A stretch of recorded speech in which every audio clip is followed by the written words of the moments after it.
degree of privacy, you know. I'll be right next door in the next room with Mr. Mitchell. I've been thinking of him. Mm-hmm. And you know something? What? It would be all right if he eats meat on Friday. Well, now, that's a wonderful idea. Good night, sweetheart.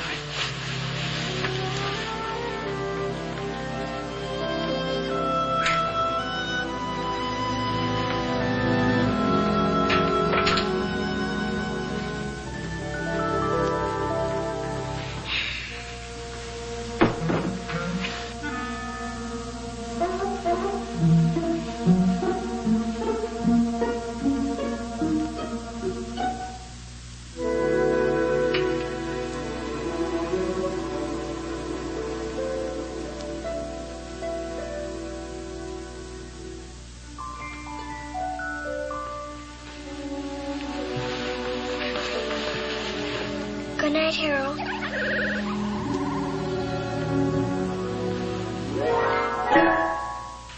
No matter what you say, you can't get away from it. The child is a Catholic.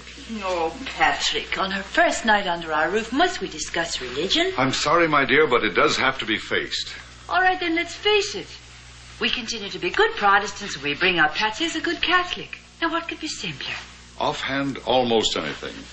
Life is complicated enough for me now. Here I am trying to run the only general store in Scourie, and the town council, and the fire department. I'm warden of the church, and now you ask me to take on the responsibility of raising a child in a religion other than her own. I'm as flexible as the next man, but there comes a time. No, don't try to melt me down. Believe me, Vicky, this will open up problems you've never dreamed of. Will it? Look, it isn't as though I made a habit of refusing you things. Have I ever asked for much? No, but this is one thing, and... Well, I don't suppose you have their address or anything.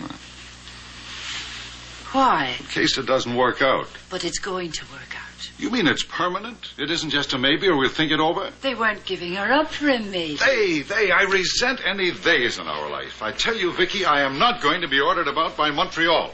Why, Patrick McChesney. French Canada. We're busy enough with affairs of Ontario to bother with their problems. You aspiring to be elected to the provincial legislature with an attitude like that? Well, why not? I'm honest about it. Montreal is the second Paris. Those Café de Soir, French perfumes and French laces. Oh, like that wicked French lace and perfume you gave me for Christmas. Oh, did I? Well, perfume on you is different. Is it? Why, thank you, Patrick. That's gallant. I wish our daughter had heard you say that. Our daughter?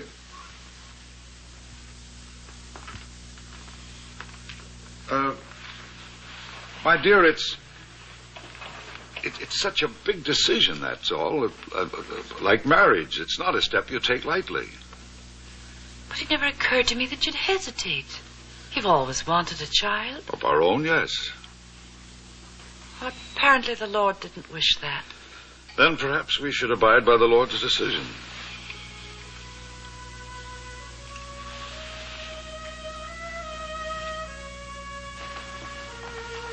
It's been lonely for you, hasn't it?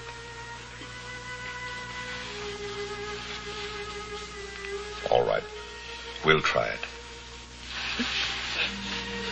But I must tell you frankly, I'm not very hopeful. And above all else, I don't want you to let it break your heart if it doesn't work out. It will work out, Patrick. I have an instinct about these things.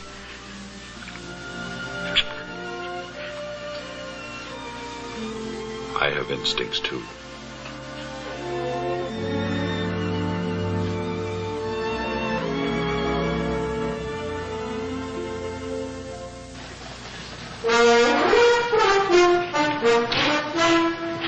Morning, Mr. Swayze. Morning, Mr. Reeve, and a very good morning it is, too.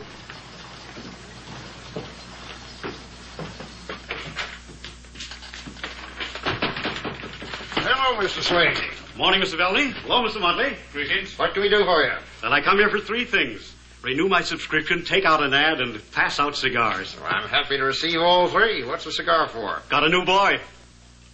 Well, I thought Mrs. Swayze, didn't she have a baby girl just 2 months ago? Yep, this one's 9-year-old. Adopted him, orphan. You don't say. Yep, come from fine stock. Legitimate on both sides. Province of Quebec. Get him in Montreal? No. We was visiting wife's people up the line in Bilton yesterday, and a train of Catholic orphans comes in. They was giving them way for adoption. And the nun tells us that the last stop was here in Scurry, and the only takers was a Protestant couple. So I says to my wife, ought to be at least one of us Catholics in Scurry can match that, even if it pinches us. So we looks them over. Hey, who was the Protestant couple? The Reeve and his missus. McChesney's? Yep, they picked a girl. The McChesneys adopted a Catholic girl? Yep, and according to my boy Edward, they adopted a firebug. What? Well, that very girl set fire to the convent, and he ought to know because it made him and the rest homeless. Well, well. I want to wish you the best of everything with the new boy. It goes for me, too. Thanks, gentlemen. Here's the ad, all wrote out. Do you mind if I run a news item about the boy? No, contrary. That's the missus. Thanks. I know. Bye, gentlemen.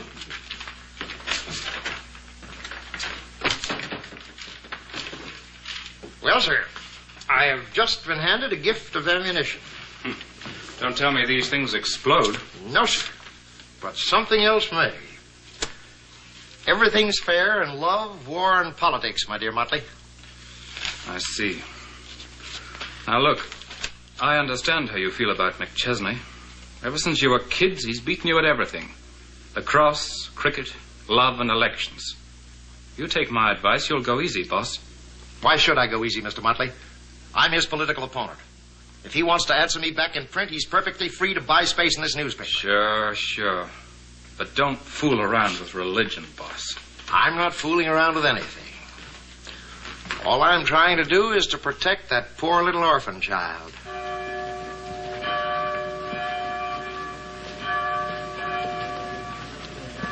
Simon Peter saith to them, I go a-fishing. John 21:3. And there shall be a very great multitude of fish. Ezekiel 47:9. I bring the bait, you bring the line. Agreed. Wednesday, then? The Lord permitting.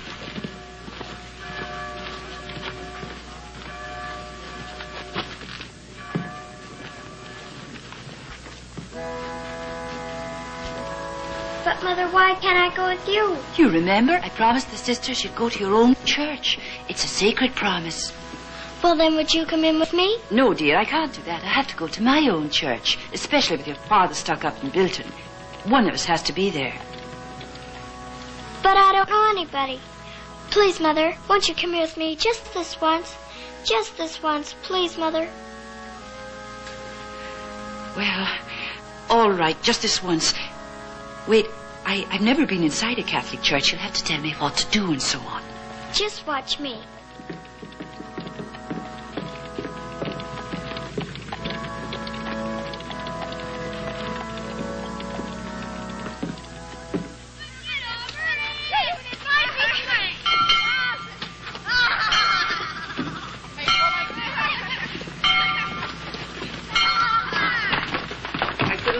Pleased if it happened to me. Why, it could happen to you, Alice. I'm not so sure. Once you let the big chance go, time's winged chariot has a way of running you down. Oh, but you're still young. In heart, anyway. Victoria, I'm delighted there's another McChesney in this town and that she's in my class. Well, be good now, Patsy. Goodbye. Goodbye, Mother. Come along, Patsy. Meet your classmates. Morning apple, morning May. Tricia, this is your desk.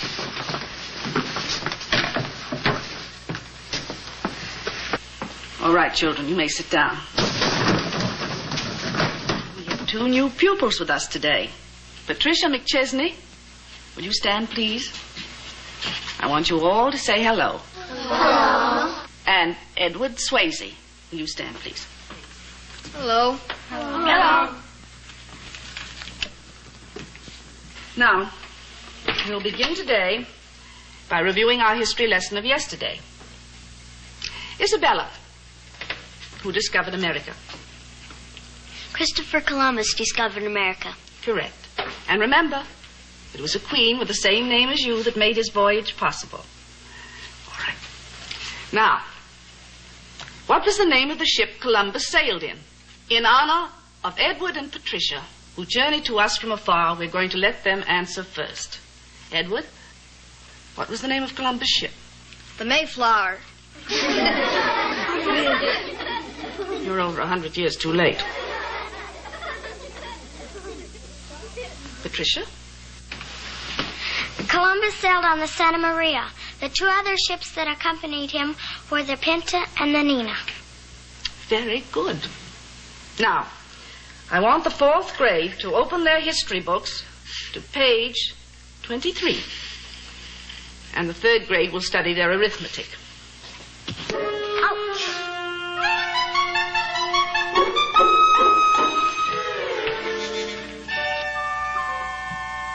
Since I have loved you so long, delighting in your company, for Greensleeves was all my joy, and my delight.